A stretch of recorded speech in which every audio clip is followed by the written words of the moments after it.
you could potentially and very easily get the same images that you would want to see with a transesophageal echocardiogram with an AccuNav V 4-dimensional probe. Have we done that? Yes. We've done about 15 cases so far. Most of them have been with local anesthesia and conscious sedation. We've done about 15 odd cases with the AccuNav V, and our success rate's been fantastic. Our patients have done well. Very, very elderly patients have done even better because they were breathing on their own while we were doing this procedure. So just imagine how many surgical aortic valve replacements would one be able to do in a day? Well, maybe 2, maybe 1. Well, I've rarely heard of people doing 3 surgical aortic valve replacements in a day. The same thing holds true for percutaneous aortic valve replacement. Well, guess what? We did 4 percutaneous aortic valve replacements in one day, and we were done by 5 o'clock. How were we able to accomplish that? The reason why we were able to accomplish that is because the ease of flow, the ease of the workflow that occurred because patients were not being prepped for general anesthesia.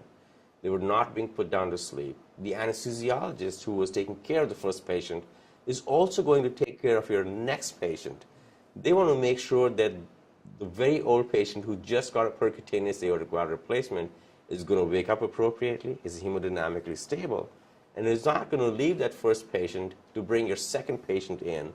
But if the patient was pretty much awake to begin with, that job becomes a lot easier on his or her part. And therefore, the workflow, the speed with which you can turn the room around, bring the next patient in, becomes much faster. And it's very time efficient. You can treat more patients in one day. And from a pure financial perspective, it makes perfect sense.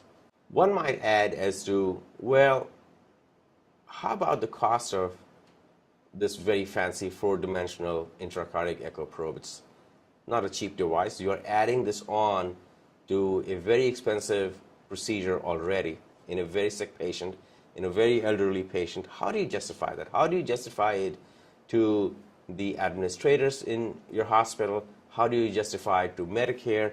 How do you justify it to the third-party payer who's going to pay for it? Well, the important thing to understand here is, and the most important thing to understand here is, that the person who comes first is the patient. The safety of the patient comes first. The finances come second. Now, having said that, if you look at the flow by which you can do 4 or maybe 5 percutaneous aortic valve replacements in one day, you are actually saving money by doing more procedures in that time frame, because the next day, instead of doing the remaining percutaneous aortic valve replacements, that room, that anesthesiologist, the nursing staff, the OR staff, your own time can be used to be more productive in doing something else. Thirdly, and more importantly, the way the healthcare economics are actually panning out is it's all going to depend on outcomes. If your outcomes are good, you are going to be financially solvent. If you, as an institution, as an industry, your outcomes are poor, you will never be financially solvent. So it is our job, it is our business to make sure that not only from a financial perspective, if we keep our outcomes better, everything is revolving around outcomes.